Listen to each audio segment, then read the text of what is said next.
and I'll friend you and join you in the group. I've gotten to where now I don't even, if it looks like a face even somewhat familiar or a name somewhat familiar, I just add you. So just ask to be my friend and I'll add you to the group. If you have, some people have said, well, can my niece or nephew or my son or daughter, it doesn't matter, whoever you would like. We control the group a little bit just so that people can't post our videos just anywhere. But we're happy to share it with you. And over this summer, when you're traveling, hi, in person, live and in person. Oh, wow. No germs, no germs. It's good to see you. If you want to, keep track with where we are or study with us when you're traveling, just let us know. We'll get you set up on Facebook. Okay, so I've made a few Facebook accounts that don't have any personal information. People who don't want to have anything about themselves on Facebook, but they want to be a part of our group. So I can help you do that too if that's what you want to do. It's pretty simple to use. Okay, so we are in James chapter 3. Now, before we get started, let's think for a minute. Who's James? What do we know about James? Aha! I think he was. Yes. Apostle? No, not apostle. Jesus' brother. The apostle James was. So this is not him. Okay, so this James, which is the brother of Jesus, where else do we know him from? Pastor of the first Christian church in Jerusalem. He was kind of a leader of the church in Jerusalem. So a pretty well-known and authoritative source. Now, he always supported Jesus and was really for Jesus, helped him, encouraged him. No. They thought Jesus was foolish. In fact, they thought he might be a little crazy. The brothers and sisters went to go get Jesus when he was making statements in one of the places. So no, they weren't very supportive. How do you think, like we saw the video stuff we saw this morning and looking at the crucifixion, it's just so awful. How do you think James and the family felt when they realized that Jesus truly was the Christ and when they saw him go through all that suffering? Do you think that changed his life? It appears to have changed his life. And can you imagine the regrets that he had about things he had said or done growing up? That must have been really a difficult thing. Does anyone remember what the historian Eusebius says that James' nickname was? Oh, something about knees. Old camel knees. Old camel knees. Don't be calling each other old camel knees now. See, I'll hide mine in tights. Right? No name calling. But that's what the historian Eusebius records, that was James' nickname, Old Camel Knees. And it was because he spent so much time on his knees in prayer. And I can imagine that the experiences of his life must have been transforming. So now James is writing. And remember, the reason we're reading James now is because it was one of the earliest letters. We read, the book we read already? 1 Thessalonians was another one, James. And what's the other one that was considered the earliest letter? Do you remember? Because we're going to start it next. Galatians. Okay? So 1 Thessalonians, James, and Galatians are considered to be three of the first letters that were written. So why did they start writing letters? Because they started realizing that they would go, like Paul went on that first missionary journey, and he only spent 3 weeks in Thessalonica. And is that long enough to get those Christians started? Not at all. Same thing was happening with James and with all the other New Testament prophets and apostles. They're going around teaching, and you can't stay long enough to grow the church long enough. You move on to the next site, and then you've got to kind of keep in touch with them. And so he's giving instruction to these new Christians.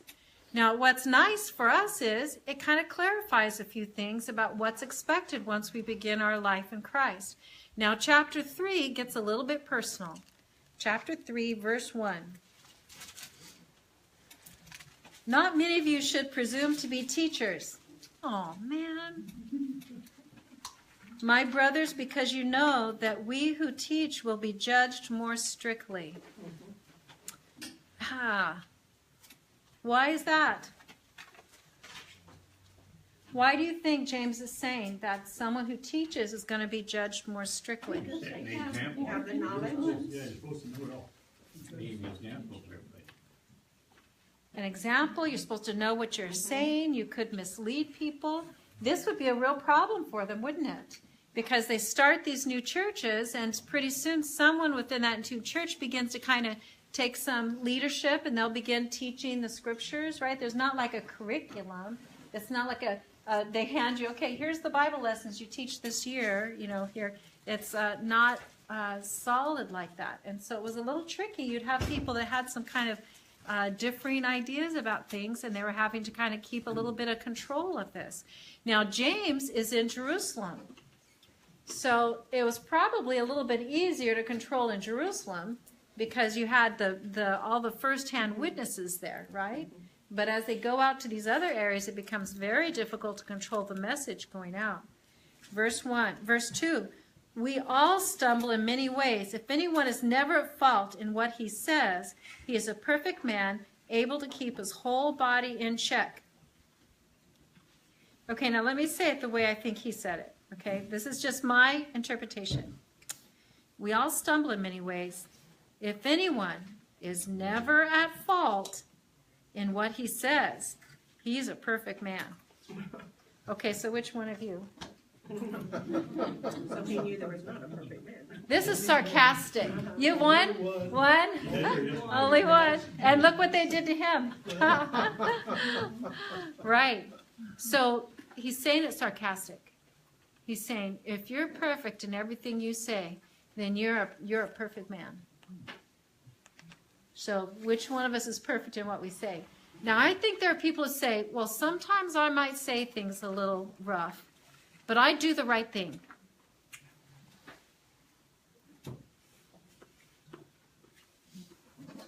If we're not saying the things that we should say, that reveals what's in our heart. You can say that your actions, or you may think that all of your actions are just exactly what they should be. If you think your actions are all just what they would be, but you say things a little off, you would be a great Jew. But will you be a Christian? That's the difference. The Jews believed in that outside following of the rules and the law. But a Christian is someone who's transformed on the inside. Now, when we read the Old Testament, though, we found many scriptures that talked about the inside of the Jews, right? It's not, when I say that, I'm not saying what God set up to be Jewish, because he talked about the inner man when he talked about Jews and what they needed to be doing. God connected that. But men became to believe that all they had to do was follow these certain 613 laws, and they'd be okay, no matter what they thought or what they said.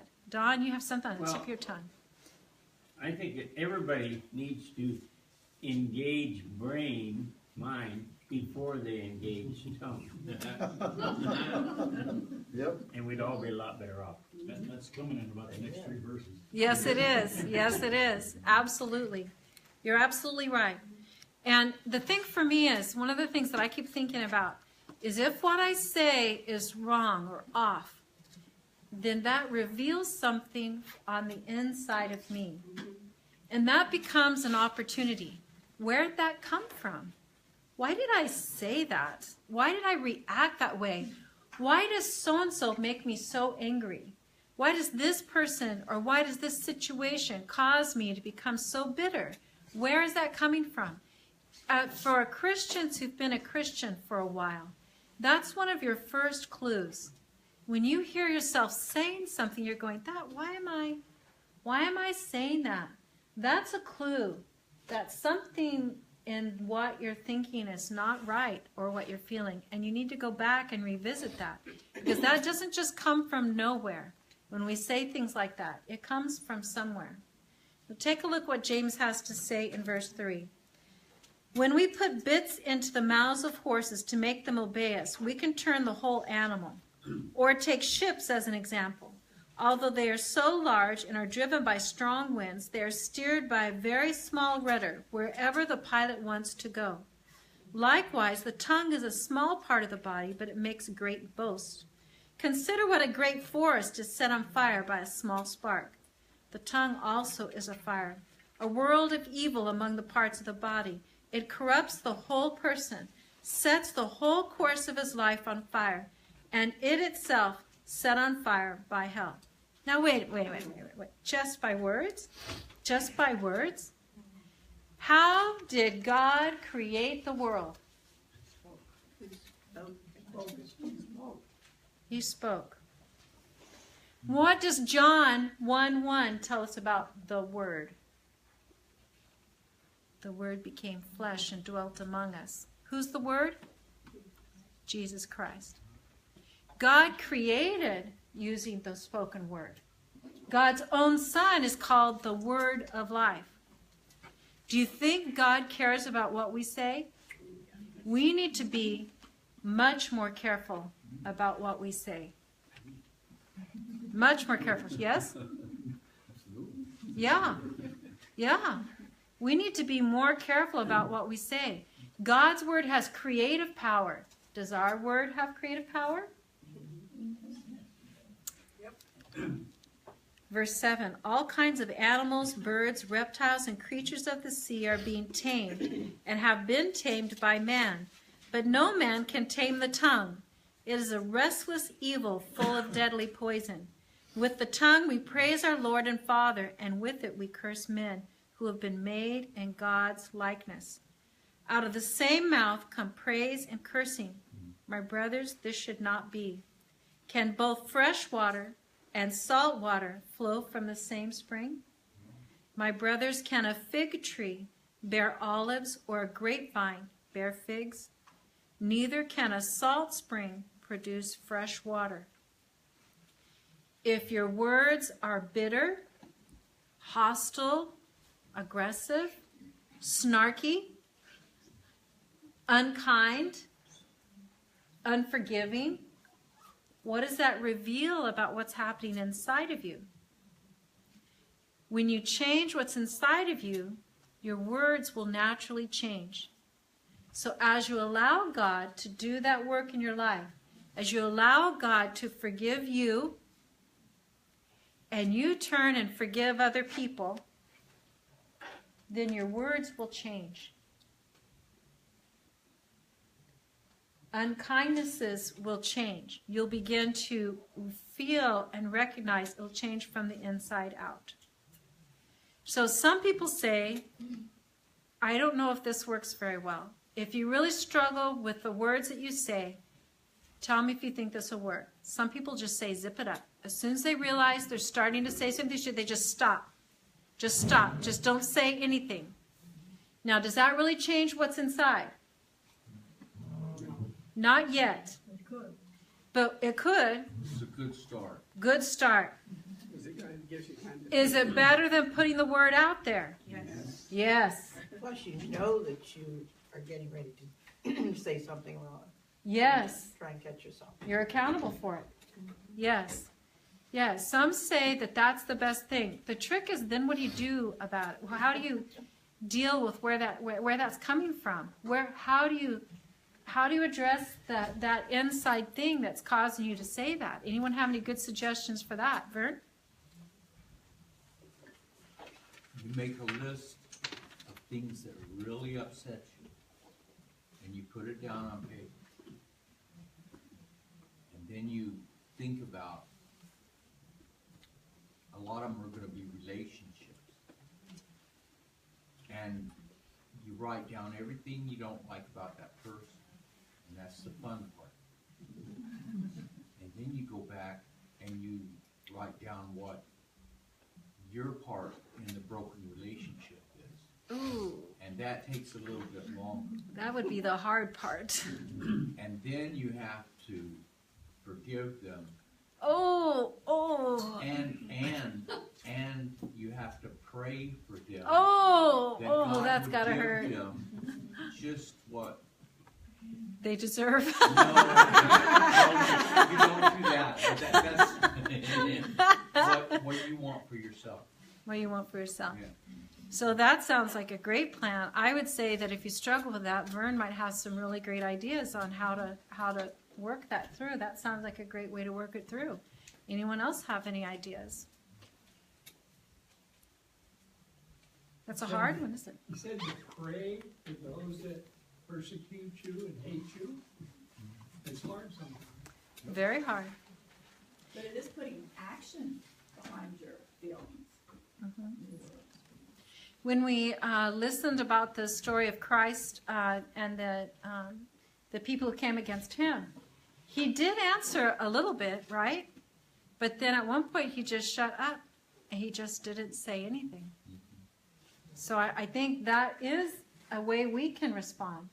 That sometimes there's a time to give an answer, and sometimes there's a time to not speak. Yeah. Praying for your enemies is hard, but Jesus did it on the cross.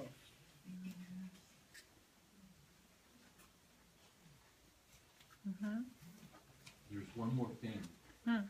I mean, there's probably a bunch more things.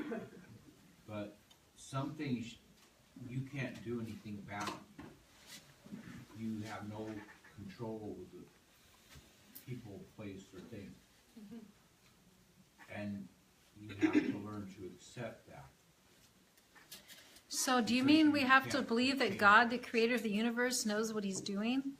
And that he could potentially take care of that problem if we would just leave it alone and do what we're supposed to do?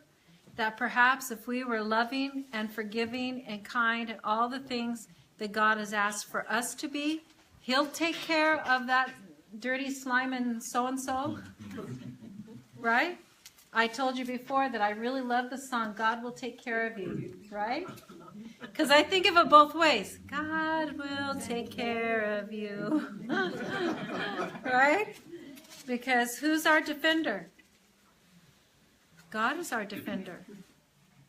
God is our defender. Are we asked to defend ourselves? No need. We have the creator of the universe. He's going to decide when we need to be defended. He's going to decide when that needs to happen. What are we supposed to do? Love, forgive, be kind, be gentle, whatever is true, whatever is noble, whatever is good report. Dwell on these things. Be transformed by the renewing of our minds. That's what we're responsible for. He will take care of the rest. God will take care of that. That's his job. If you want to do his job, he will let you.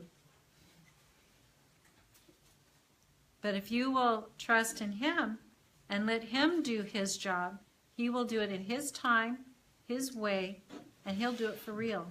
It'll really get done. Let's take a look here at verse 13. Who is wise and understanding among you? Let him show it by his good life, by deeds done in the humility that comes from wisdom. Is that true? Mm-hmm. Are the most wise people you know also the most humble people you know?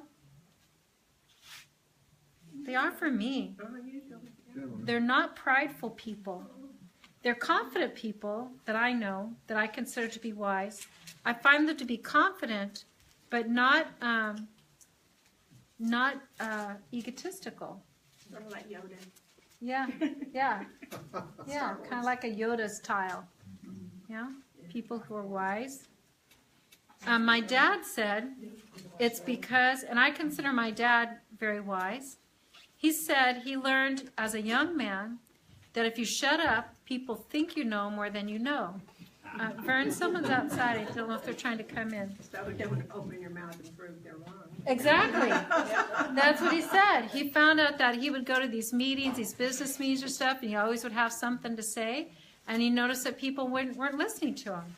So he started just being quiet.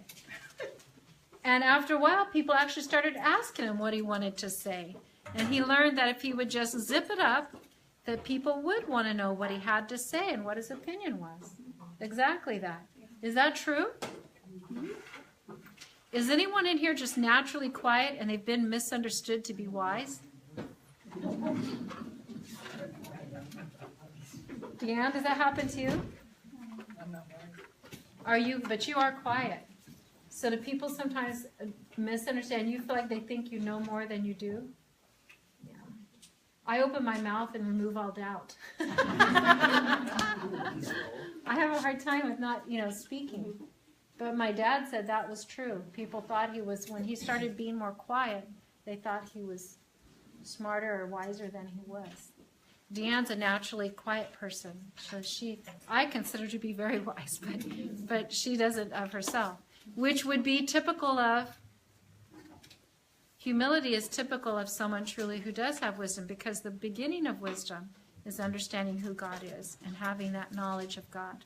Right? That's the beginning of wisdom. I've always heard you learn a lot more by listening than talking. 2 ears, 1 mouth. Yeah. Yeah, the problem is, here's the problem, is those of us who have a personality to talk, I almost can't think unless I'm talking. So I actually have to when I'm really thinking something out, I have to go for a walk or something where I can talk to think. I don't really think well when I'm not talking. So that's what's hard for us talkers. Everybody knows how little we know. Verse 14.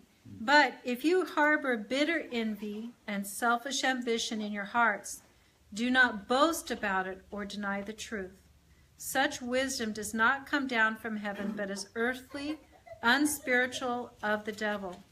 For where you have envy and selfish ambition, there you find disorder and every evil practice. But the wisdom that comes from heaven is first of all pure, then peace-loving, considerate, submissive, full of mercy and good fruit, impartial and sincere. Peacemakers who sow in peace raise a harvest of righteousness. Okay, that verse 17, if you were going to summarize what he's saying about the tongue, that would be it right there. Let's look at it again. Poor little baby's getting ready to nurse. Let's read verse 17 again. Look at these key words, because this is what you're going to look for if you want to see if somebody should be someone that you consider wise, like yourself. But the wisdom that comes from heaven is first of all pure. What would that be? Pure. No bad language or bad thoughts. Bob, have you ever heard people say, well, if it's not bad, it's not true? I've heard them say if it's not bad, we can do it. Yeah, have you heard the saying the glass is half empty or the glass is half full? And we say, well, people look at the glass is half empty or half full. Which one is correct? Both. The glass is half empty and the glass is half full. So the truth of it is they're both. Okay? So if someone looks at it and says, well, it's only true if it's bad, like if it's bad news, then it must be true. I mean, do you know, that's the way we act in this world. Like if someone says something good happened, we tend to be a little, maybe, maybe not. It's like we're skeptical of anything that's good. But bad things we just accept. Oh yeah, probably did happen that way. They probably did that. Right? We hear something bad about someone, we assume it's true. We hear something good about them, we go, maybe that's true. Why do we do that? Because we don't have that wisdom that comes from heaven. When we have the wisdom from heaven, we can recognize that the glass is also half full. We can recognize that. Truth is not necessarily bad. Right? Truth could be either way. Then peace-loving. So do we have people who speak in ways that are not peace-loving? So you could say of your speech, is my speech pure? Is it peace-loving? Trying to make a way to bridge gaps or have peace with people instead of trying to make a way to degrade or berate or cut people down. We do this in jokes, don't we? We make jokes about people. We make little digs with them like we're kidding. This would eliminate that kind of joking around, wouldn't it? Hey, Hey, getting personal there, huh? Considerate. Language that's considerate. Considering the point of view of others. I would speak differently to Dawn than I would to my daughter Heather or to Julia. I would speak different to Julia than I would to Dawn. Dawn is a man, he's an older man. Julia is a woman, a younger woman. I would be considerate of how I'm speaking to Dawn, and I would speak to him in a different way, a way that I would assume he would appreciate better. And I would speak to Julia in a way I would assume that she would appreciate better. And if Julia gave me a hint that she didn't appreciate the way I was speaking to her, I would change the way I was speaking to her. And if John gave me a hint that he was offended at some way that I had spoken to him, I would adjust myself to be considerate. Be considerate of the people you're speaking to. Right? That's what that's about. Being willing to adjust yourself to speak to people. Submissive. Well, Dawn doesn't get to always be the boss. Jerry doesn't get to be the boss all the time. No, Don's. Dawn is the boss. Jerry tells me Don is the boss. No, Dawn is the boss. So it's not. It's, in that case, we're talking about truth. Yeah, he knows what he's doing. Yeah, he knows what he's doing. When we are full of pride and ego and ourselves, when we're focused on ourselves and our rights and whatever we have, it is difficult to be submissive, isn't it? But who are we really submissive to? Am I submissive to Jerry? No. There's no one in this room that I am submissive to. There is only one person I am submissive to, and that is my God. I am submissive to God. Actually, when I behave in a way that our world interprets as submissive, I'm actually just being considerate. Mm-hmm. I'm being considerate of our culture, our cultural norms, but I'm actually only submissive to God. I would even say I'm not submissive to my husband. I'm submissive to God. God is who I'm submissive to. With everyone else, I'm considerate. That's the way I look at it, because different cultures are different. And I have my own personality, which can be offensive to people. I know that's surprising. My personality can be offensive, just like all of yours can be. You can be mealy-mouthed, and that's offensive to someone. You can be outspoken, and that's offensive to someone. Our job is to be considerate of who we're talking to, considerate of the culture and the cultural norms. We have a bad message to give people. The bad news is we're all sinners, and we're going to go to hell. The good news is Christ made a way for you not to go to hell. Christ made a way. That's the good news. That's the gospel. So we don't need to let anything else get in the way of that. Not eating meat sacrificed to idols, not whether you were a Gentile or you were a Jew. We want everyone to come to a saving knowledge of Christ. Nothing else matters than the saving knowledge of Christ. That'll matter for eternity, right? But sometimes, aren't there people who sort of, as I say, carry their feelings on their shoulder, and you can say something and not be offensive in your way of thinking, but they're right there to, oh. Exactly. So what should you do? Don't talk to them. What is it? There- That old saying, if you can't say something nice, don't say anything at all. Greg, I actually have people that I avoid because I know I'm so offensive to them. I know that everything about me somehow just like, you can tell I just rub them the wrong way.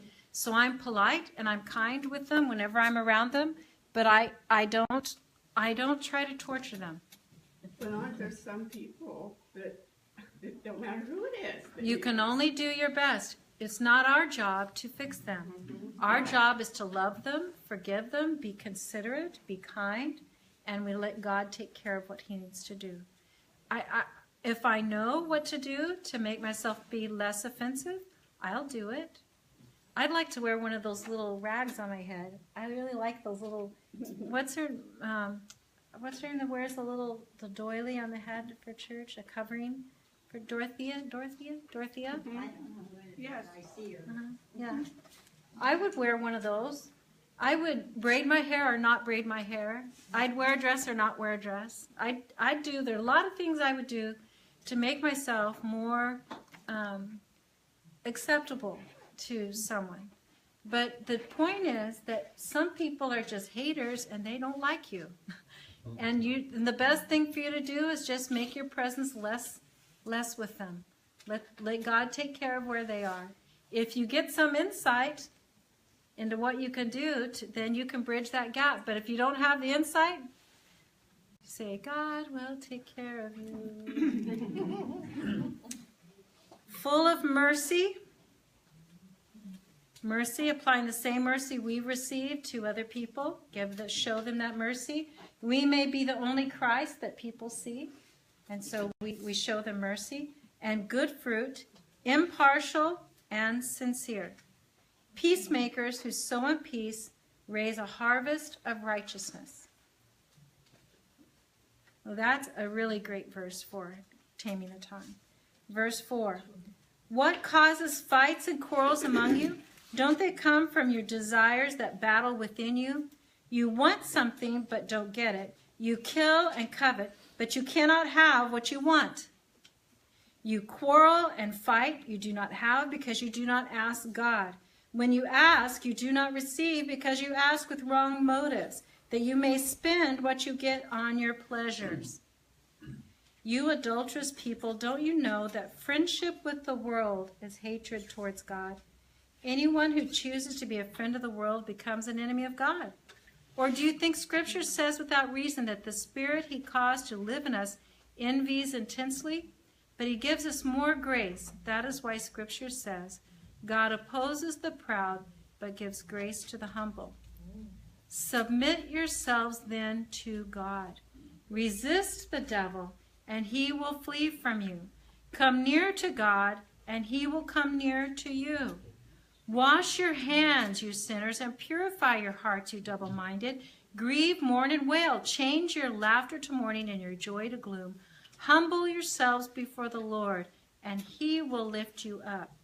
Some people say, how do we avoid sin? How do we avoid sinful behaviors? It tells you right there in verse 7.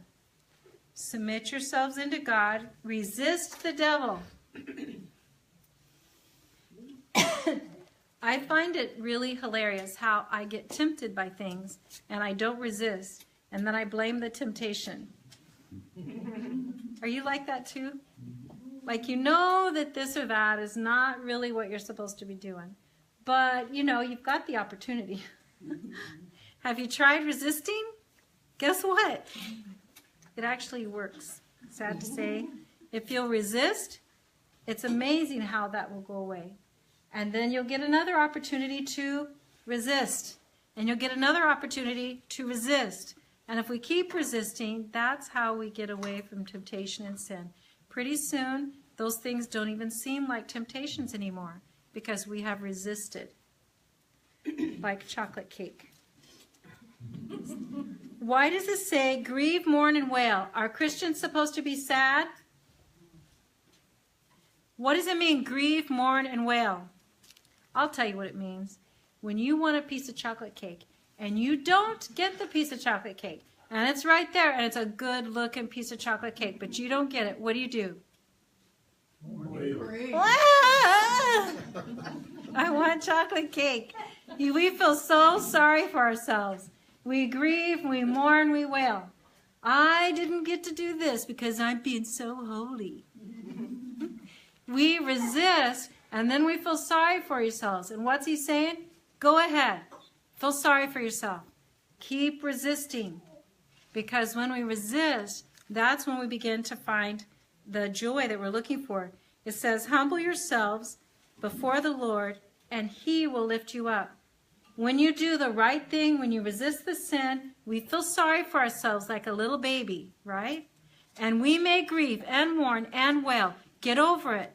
Make yourself grieve, mourn, and wail. You can be sad all you want to about that chocolate cake, but resist it anyway.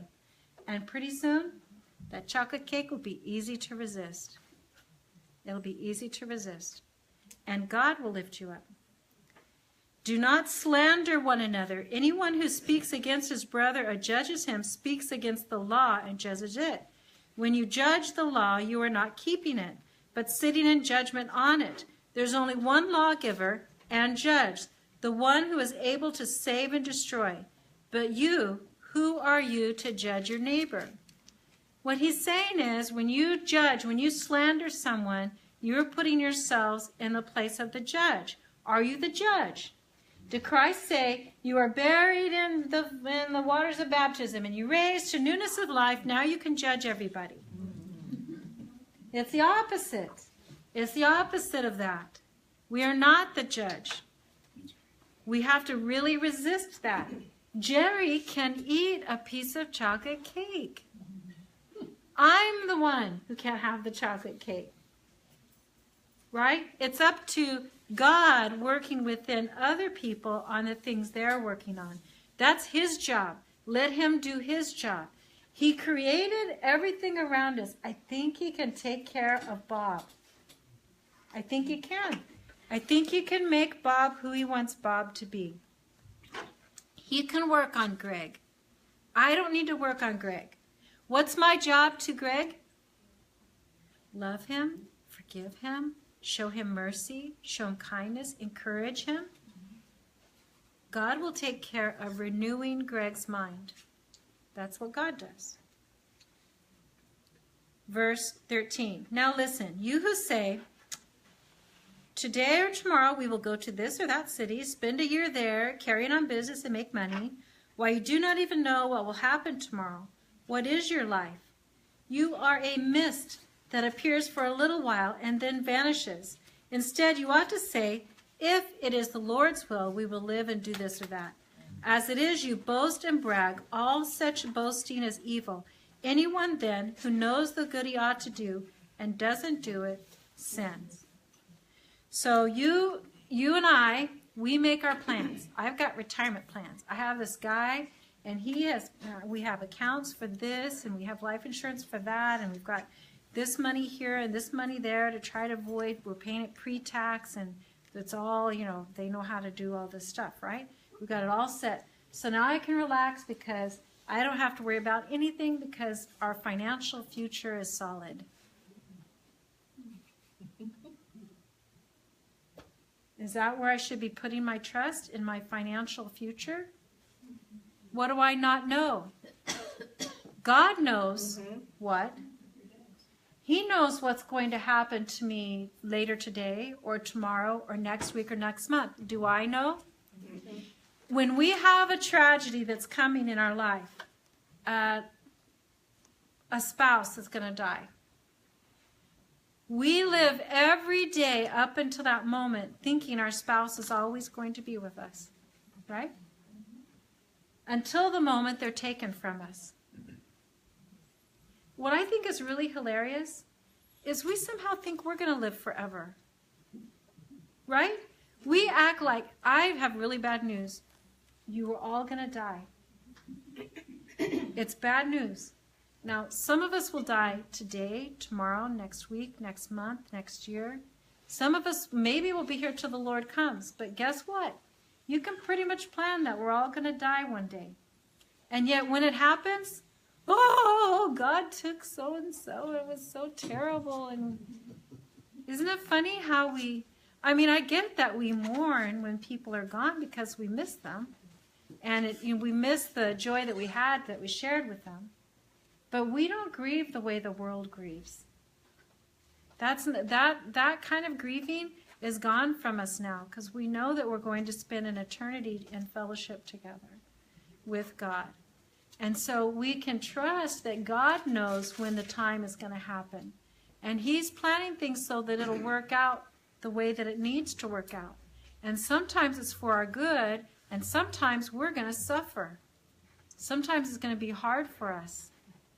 And God knows that. But He knows we're strong enough, and He needs for us to do that. I saw Aaron yesterday. I showed you the picture of Aaron. He broke his sacrum in a motorcycle accident.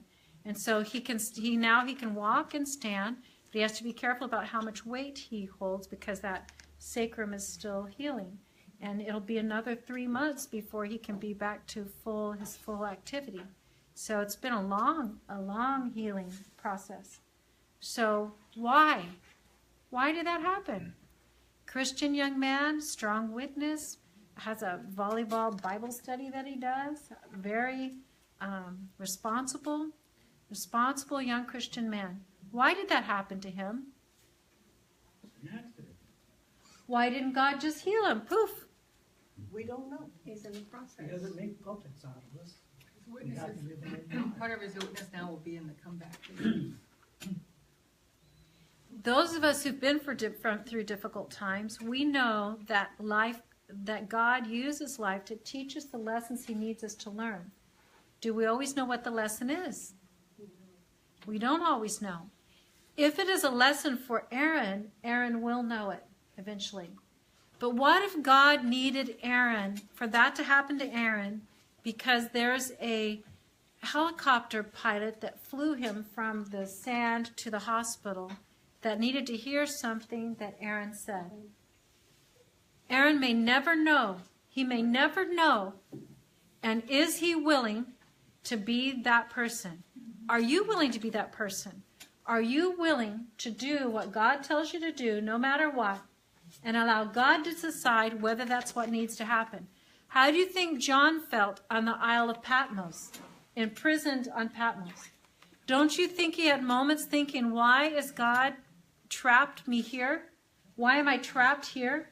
I'm the only surviving apostle. Everyone else is dead. Why doesn't he just kill me? Right? What would John know? He doesn't know that 2,000 years later, we're going to still be reading the things that he wrote while he was on the Isle of Patmos. What about James, the brother of Jesus? Did he know that the whole world was going to change by this message? We don't know everything at this moment. God knows what's coming, and he's going to use us. And if we really are willing, he will use us. And we won't always know how we're used. I will never forget when I was in Glendale Christian Church growing up as a teenager. I babysat for a family down the street from us. I think I babysat for them like 3 times. And 5 years later, I went back and visited after we had moved from that church and I was a young college student. I went back and visited the church that we had been at during that time. And that husband and wife and their child were at the church. I didn't think anything of it. And the husband and the wife pulled me inside and said, Laura, we want to thank you for inviting us to church all those years ago. I was just a teenager. You know how they blah, blah, blah, blah, blah, blah, blah. And somehow I had invited them to come to some activity that we were having at the church. And they had come and that whole family got saved. I was just being a teenager and, oh, you should come to this and that. We never know how God is going to use us. It could be a good thing, a bad thing, a difficult thing. And God's question to us, are you willing? Are you willing to really be used? How much are you willing to be used? Will you obey me even if it's this? What if it's this hard?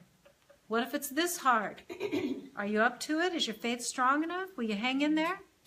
Will you let me use you even if you have no idea what the result is? Even if you never know?